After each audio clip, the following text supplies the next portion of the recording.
At this point in time, Uttar Pradesh police are at the Sambhal SP MP Barq's home. Cops are going to be serving a notice to the Samajwadi Party MP on the rioting that took place in Sambhal. Cops notice to grill the Samajwadi Party MP Barq. Samajwadi Party MP is a key accused in the 24th of November Sambhal riot case. Police reached the residence of SP MP Zair Rahman Barq to serve a notice in the case of violence that was reported on the 24th of November last year in Sambhal. Police has arrived to serve Section 35 notice for questioning in the case of violence. Police wants to question the Samajwadi Party MP regarding the violence on the 24th of November, after which the situation was tense in this area. A case of violence is registered against the Samajwadi Party MP Barq.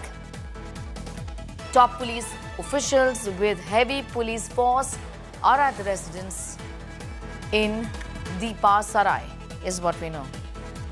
Arvind Oja has got more details on that story. Arvind, इस notice के बारे में बताइए, क्या ये questioning को लेके है और हाँ तो ये इस समय क्यों किया जा रहा है, क्योंकि ये जो मामला है ये पिछले साल रिपोर्ट किया गया था।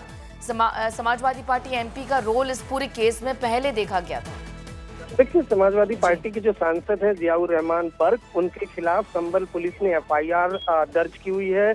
उनको जो नवंबर में हिंसा हुई थी 2024 में, उसका मास्टरमाइंड में से एक बताया सांसद बर्क को और उनके खिलाफ एफआईआर दर्ज की गई थी। हालांकि जो जियाउर रहमान बर्क हैं वो इलाहाबाद हाई कोर्ट गए, जिसके बाद उनको थोड़ा रिलीफ मिला था, अरेस्टिंग पर उनके रोक लगी है। लेकिन अब इस मामले में जो संभल पुलिस है वो चूंकि केस चल रहा है, इस वजह से पूछताछ करना चाहती है। आज संभल पुलिस उनके घर पर गई थी, लेकिन जो सांसद है उनके घर वालों ने बताया कि जो जियाउर रहमान बर्क वो दिल्ली में है, तो अब बहुत मुमकिन है कि जो संभल पुलिस है वो दिल्ली आकर जो सांसद है उनको नोटिस देकर पूछताछ के लिए बुला सकती है। जी बिल्कुल, और इनका रोल क्या देखा गया इस पूरे मामले में, क्योंकि इन लोगों ने यूपी पुलिस ने पहले इन्हें नोटिस भी इशू किया था।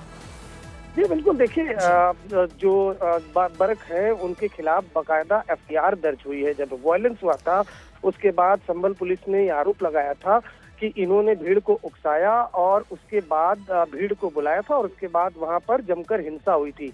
उस मामले में एफआईआर लॉन्च थी।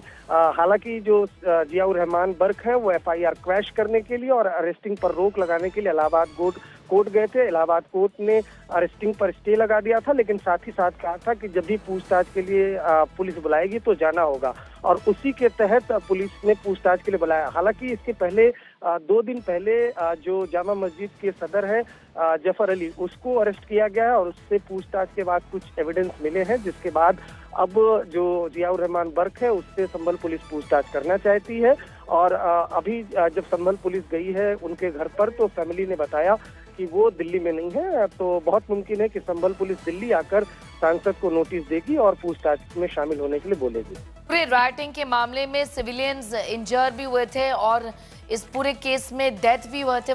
4 सिविलियंस की जो डेथ हुई थी, इस कनेक्शन में कैसे ये राइटिंग इंस्टिगेट किया गया था, ये सारी चीजों को एग्जामिन इस समय यूपी पुलिस करेगी। अरविंद, बिल्कुल, देखिए जो वायलेंस कर रहे थे उनको गोली लगी थी और जो पुलिस का दावा था कि जो वायलेंस में शामिल थे उन्हीं की गोली जो वायलेंस कर रहे थे उनको लगी थी। 4 लोगों की मौत हुई थी इस मामले में, कुछ पुलिस वालों को भी गोली लगी थी, कई प्रॉपर्टीज को डैमेज किया गया था जिसका सीसीटीवी फुटेज भी सामने आता है। इस मामले में कई लोगों को अरेस्ट कर चुकी है पुलिस, चार्जशीट भी दाखिल हो चुकी है, लेकिन इस मामले में प्राइम अक्यूज के तौर पर जो समाजवादी पार्टी के सांसद है जियाउर रहमान बर्क, उनको बता रही है प्राइम अक्यूज, और इस वजह से उनको पूछताछ में शामिल होने के लिए नोटिस भेज रही है। संभल पुलिस जियाउर रहमान बर्क के घर पर गई थी, लेकिन चूंकि वो घर पर नहीं है, दिल्ली में है, इस वजह से बहुत मुमकिन है, सोर्सेज ने हमें बताया है कि संभल पुलिस दिल्ली आकर जो सांसद है उनको नोटिस दे सकती है। शुक्रिया हमारे साथ जुड़ने के लिए Arvind Oja, getting us up to speed with those details as far as the rioting in Sambhal from last year November 2024 is concerned. The MP's role is being examined here by the Uttar Pradesh police, and that's the reason why they've reached his residence in Sambhal. He is in Delhi where the parliament is underway, is what his family has told the cops.